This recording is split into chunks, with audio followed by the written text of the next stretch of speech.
I'm going to be honest and upfront here. Usually I try to refrain from making videos about terms that I consider to be extremely pseudo-intellectual, like the Dunning-Kruger effect or parasocial relationships. I find those terms particularly insipid because people who use them always think they're sounding so flipping smart. But today we're going to make a video about liminal spaces and more broadly the backrooms, just because I do think there is a fresh, hot new perspective that I can bring to the table here regarding liminal spaces and backrooms, and it's one I don't think anyone else has really talked about much. So that said, let's journey into that neon yellow humbuzz or whatever it said the backrooms are said to possess, and let's get right into it.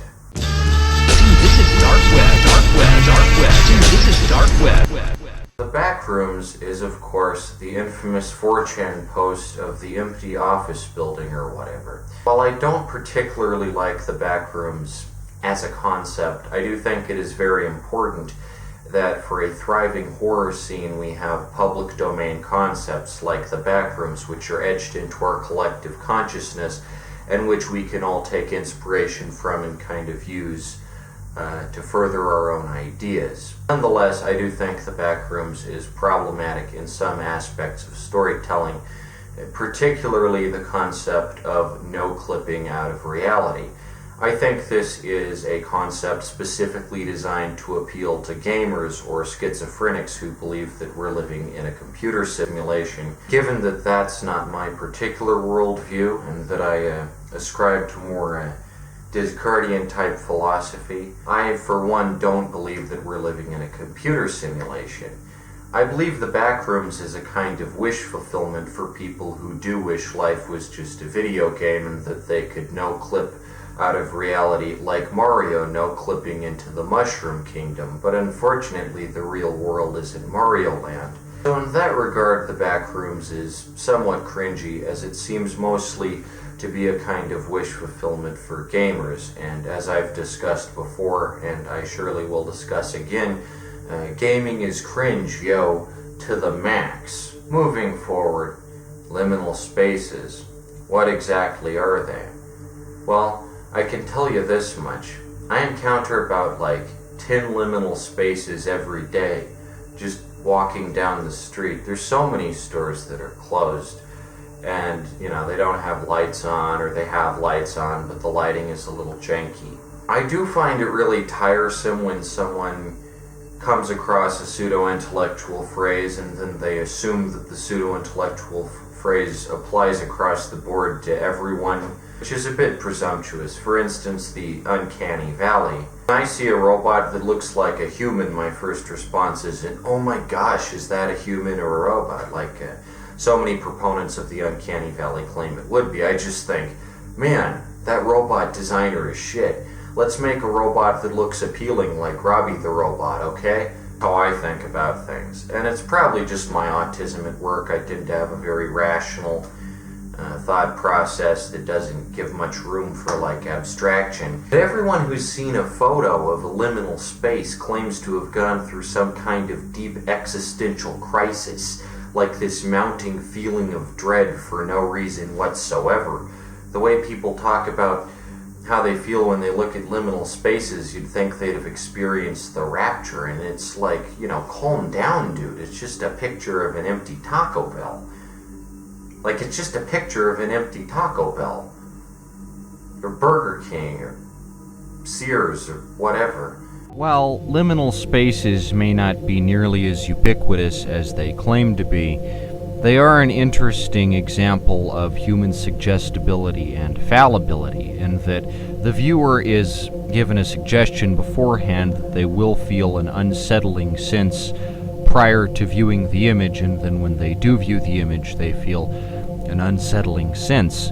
Much like the Mandela effect, which is a fake phenomenon that people only began experiencing because they were told by other people that they would experience it, liminal spaces are a great example of a topic which has no actual basis in psychiatry or the human condition. yet is adopted by multiple people who claim that it is a real thing. Therefore, it can be of value to people such as hypnotists whose entire profession relies on getting people to believe bullshit. The craze around liminal spaces is, in many ways, a form of mass hysteria. Again, I probably don't respond to liminal spaces the same way other people do because of the autism, which inhibits that kind of enhanced, exaggerated reaction. I really don't exaggerate my reactions to things that much, and most of my response to a given image will just be what's in the image. Maybe there is something deeply ingrained within the human psyche that causes liminal spaces to be unsettling. Personally, I can't get enough of just walking around, malls and old places and checking them out. I like architecture. I'm not particularly enamored by them, and I can't say I'd want to spend a prolonged period of time in the average liminal space, but if I had to walk through it, I wouldn't be like, oh no, it's a liminal space. I'd be like, oh, it's a hallway. Yeah, sure. I also think that much like with most pseudo-intellectual phrases, the actual definition of a liminal space has been watered down to the point where it means virtually nothing. It can just be a photo of an abandoned warehouse or an abandoned Taco Bell or an abandoned Chick-fil-A. Liminal space, theoretically anyway, means a space between two other destinations. But what if your destination happens to be the abandoned mall? I mean, clearly you're there. What's to say that's not your destination? What's to say after you hit up the abandoned mall, you go straight home? It's completely, subjective. There's no definitive way to prove what a destination is and what a beginning is and what an arrival is. What exactly is an arrival point? What exactly is a pit stop? What exactly is a rest stop? The way in which someone experiences a given journey from one point to another, a given trip, will be pretty up to personal perception and kind of the time schedule by which you allot such things. I don't have an intense reaction to liminal spaces, and whenever I hear other people have an intense reaction to them, I'm just kind of like, what? I think I know exactly why liminal spaces trigger such a crazy response in people. It's nothing new, of course. Spaces that don't have people in them have always been kind of unsettling, but now instead of having old, creepy, abandoned, haunted houses, we have old, creepy, abandoned shopping malls. It's the exact same effect, but given the pace at which our economy has moved and consumerism has become the main component, old, creepy, abandoned shopping malls have now replaced old, creepy, abandoned, haunted houses. There really is nothing new about liminal spaces. Nonetheless, I do think my generation, that being Gen Z, tends to give itself way too much credit for terms it supposedly invented or came up with, even though there's nothing new about being scared of a large empty space where nobody is at. In fact, I think one of the earliest examples of what might be called, even by contemporary adopters, a liminal space, fantastic example would of course be the pilot episode of The Twilight Zone, Where Is Everybody?, which concerns a man who finds himself in a town with nobody in it, and the whole town is just full of weird stuff like cigarettes randomly smoking in ashtrays and a creepy dial tone and a mannequin and a movie theater where the projector is running but nobody's running the projector, that sort of thing. And it's revealed that the entire town, spoiler warning, is an illusion created by the guy because he's an astronaut and he's in an isolation chamber which is designed to prepare him for the amount of isolation he's going to face during his voyage to the moon. Obviously, this is a very space-age concept. These days, we don't really tend to think of isolation in terms of an extraterrestrial condition. We tend to think of it as a very close-to-home type condition which is brought on by the internet. So obviously the media we consume concerning liminal spaces will be somewhat different. I think I know exactly why liminal spaces are so disorienting for so many people. When you look away from the internet and you start looking at the real world, actually exploring it and checking it out, you come to realize that so many buildings are just abandoned and not being used. Now, for me, obviously, this was never much of a big surprise. I remember walking around places that were abandoned when I was like 14. You know, it's nothing new to me. I always just kind of accepted that the world was full of these huge buildings that accomplished nothing, and there was just so much wasted space. It is, on some level, the nature of real estate. You know, a lot of land will be wasted. A lot of building material that could be used for like housing or, you know, prosperous, thriving, independent businesses is just left vacant due to greed. Of course, the amount of vacant architecture is also a result of the 2008 recession, as are many things. I think my generation is just starting to kind of stop using the internet for a second and kind of look outside and go, holy shit, the world is like so screwed up, and there's just so many places that are completely unused. And there are so many independent businesses and malls and shit that have had to file for bankruptcy because of the 2008 recession and all the economic blunders that have kind of defined the 2010s as a decade. And now that we're in the 2020s, suddenly it's like, you know, you look up and you're like, shit, where'd the time go? Like, every business I enjoyed 20 years ago is completely defunct, and so many business owners have just completely given up on their dreams and goals and aspirations. This can, for the most part, be chalked up to the 2008 recession. You really don't see any examples of liminal spaces prior to this. Every mall is a bustling center of commerce. Amazon has yet to capitalize on e-commerce, of course, and most business owners are doing pretty well for themselves despite the terrible administration of George W. Bush. One thing that can be said is that prior to the 2008 recession and the incredible, unprecedented plunge it initiated, economics was doing pretty alright, and we hadn't really seen anything like the 2008 recession since the Great Depression. So obviously, with nearly a century between the two, we weren't really prepared for the impact of the 2008 recession. Nonetheless, that is why there are so many liminal spaces around today, because there are so many backwater areas of America that have gone completely neglected and overlooked, and only now are we starting to get out in the real world and pick up a camera and go, holy shit, you know, this entire complex just had to die off. Isn't that kind of screwed up? I'd say the feeling of unsettling that we get when we look at liminal spaces, or when other people look at liminal spaces, the unsettling feeling is a kind of mass societal guilt for the society that could have been if we hadn't made such reckless economic decisions and entrusted our nation to a war criminal like George W. Bush. But that's only my personal theory. Returning to the Backrooms for just a moment, I think there are a lot of similarities between the general aesthetic of the Backrooms and an overhyped piece of shovelware like the Stanley Parable, which I think is one of the least satisfying and most pretentious narratives of all time. Like, without a doubt. I think Davey Wreden's an absolute hack, and he really ought to, you know, work at Starbucks or something instead of game development.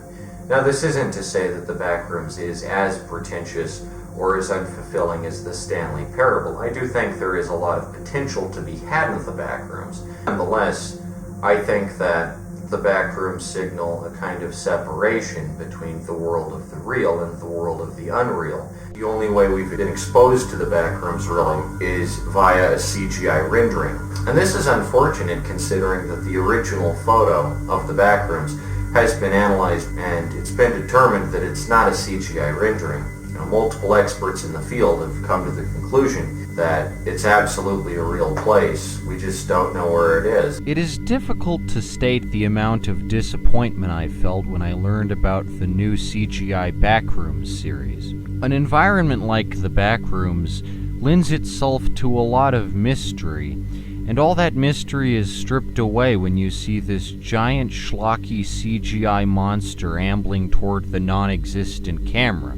We could have had the Backrooms relayed to us in a myriad of interesting and intimate ways, which would have preserved the integrity and aura of the Backrooms. We could have had a first-person journal from the perspective of someone who's spent their entire life in the Backrooms, or we could have had a very lo-fi ambient, claustrophobic, old-school text-based computer game akin to Hunt the Wumpus, but set in the Backrooms.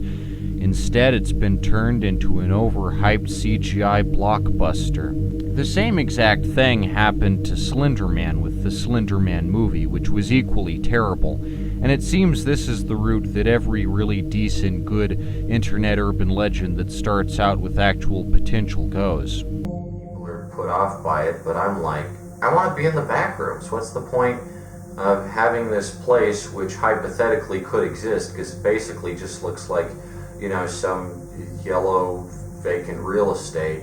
What's the point of, you know, making all these stories when you could build that place, when you could make that place? Here's an idea for an aspiring business entrepreneur. Here's an idea I'm going to give to you right now for free. In the early 1900s, there was an increase in the number of amusement parks nationwide. These were a precursor to arcades in that they offered a kind of casual afternoon and evening diversion for the general consumer, and they were really entertaining. I mean, with amusement parks, you know, you got roller coasters, you got the Ferris wheel, you got all those rides that give you fun movement, you got the fun house, you have so many incredible sights and sounds. These days, most of that visual and sensory stimuli has been replaced by video games. But this is what I'm going to offer if you want to bring the novelty of a genuine sensory experience back, and in doing so, like, you know, actually set yourself apart from the crowd. Make a real Backrooms.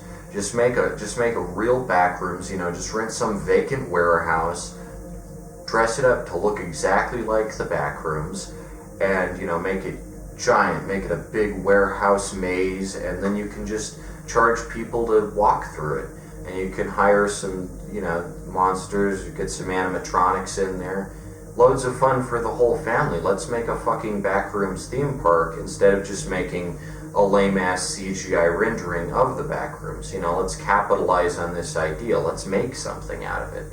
Let's make an experience out of it. I do think that in recent years people have become kind of sick of virtual experiences, and they're ready to actually, you know, go to a real physical place where there's actually really something. One of the biggest participants in this scene, I would say, is definitely Meow Wolf, with their installations such as Omega Mart, or here in Denver, in our case, the Convergence Station, which I haven't been to. But I'd much rather go to than some, like, virtual convergence station that you don't actually get to, like, see and check out, you know, and like, explore. I think a virtual experience is about as lame as it gets, and I think in today's climate, you know, with the pandemic over and people looking for, like, a cool, real experience to have fun at and socialize at, I think it'd be very smart to make, like, a little Backrooms, you know, experience. You walk through it. It's not even like it'd be that expensive. The Backrooms is literally just moist carpet and fluorescent lights. That's all you have to get. It's not difficult. Any entrepreneur out there who thinks they can fund this, I guarantee you are going to be so rich. So if you're watching this and you want to make this, I guarantee you're going to get so much business, like, and you will recoup your investment in no time.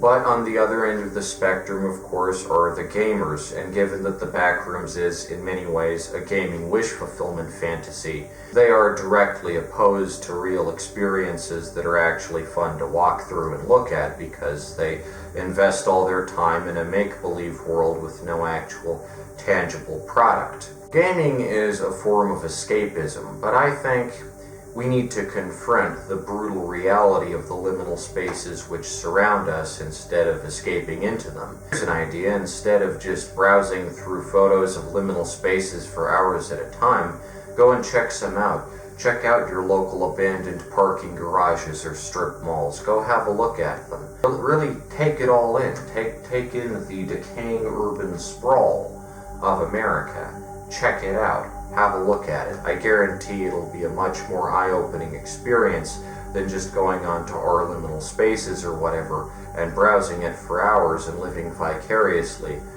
through photographs. That's the authentic, real experience. I'm not a big fan of the Backrooms CGI short film. not only because the VHS filter on it is really unconvincing. I mean, I'm not even sure why the Backrooms would have a VHS filter, considering it's a gamer fantasy, and video games and VHS are like at direct opposite ends of the spectrum, and that one is a technology designed to capture reality as faithfully as possible, and the other is all about illusion and the perpetuation of simulacra. So I don't think the VHS filter in the Backroom short film really fits thematically on that level. I think the CGI is terrible. I can definitely tell that those Backrooms are CGI, and I can tell that they're fake, and I can tell that the people in them aren't in any real danger, and that breaks the tension. It takes me out of it. I don't dislike the Backrooms. I think the Backrooms are a fun concept. In theory, maybe we can take out the part about no clipping because the world isn't a video game, and maybe we can just say, oh, you know, a portal opens. That makes enough sense, doesn't it?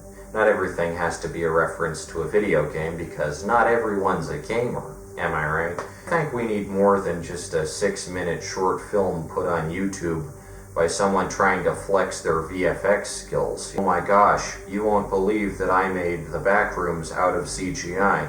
Really, there's nothing separating Kane Pixel's little video and like a J-Station video. They're both just taking advantage of a popular trend and filling it up with schlock. I say, if you're an actual filmmaker out there and you actually want nerve, if you actually want to unsettle, go to some abandoned areas. Check them out. Check out the warehouses and parking garages and, you know, just vacant hallways of your local area. You know, check if you can get permission to film in some of them and make your own little Backrooms movie. I guarantee that would be way cooler than any CGI rendering possibly could be. You may never know exactly where the original Backrooms were. The building in which they're housed is probably demolished by now, what with how the economy's currently tanking almost as much as in the 2008 recession. But at the very least, we do have photo evidence that the Backrooms did exist in some form at some distant point in time. So I think it's our obligation as fans of the Backrooms, as people who appreciate the creativity and ingenuity of the person who first posted that exciting photo on 4chan, I think it's up to us to really bring the dream to life and really like try to make the Backrooms cool. And because right now all I'm seeing is some show off with, you know, Unity engine or whatever and a VHS filter. And I see like Mudahar from Some Ordinary Gamers comment on how authentic it looks and how it was actually put through a real VHS. It's like, no, that wasn't put on a VCR, that wasn't transferred from digital to analog and back again, not even close. I wouldn't expect Mudahar to be aware of how an actual VHS recording looks, given that, as the title of his channel implies, he is a gamer. But I am somewhat disappointed to see the tragic disconnect between the real and the illusory, the simulacra and the actual state of the world we currently find ourselves in. I think that to make horror, and particularly horror involving liminal spaces, a little more intimidating, what we need to do is confront the reality which we currently occupy, where there are so many liminal spaces, and actually do something about it, actually write and film and document it to the best of our ability, such that we can confront what created so many liminal spaces in the first place and kind of wrestle with our own internal demons regarding the nostalgia for pre-recession America. That said, that's going to do it for this video. I hope you enjoyed. I do know the Backrooms is a popular topic, so there's my take on it. I'm never going to mention the Backrooms again. This hallway I film in can probably be considered a liminal space. It's a buzzword, and like so many, it's completely lost its meaning at this point, and there's really like no use in using it anymore. It's gone the way of parasocial relationship and Dunning-Kruger effect and all that, but I just thought it was worth making a video about because, you know, the fad is going to die out soon, and yeah. Anyway, sayonara, suckers.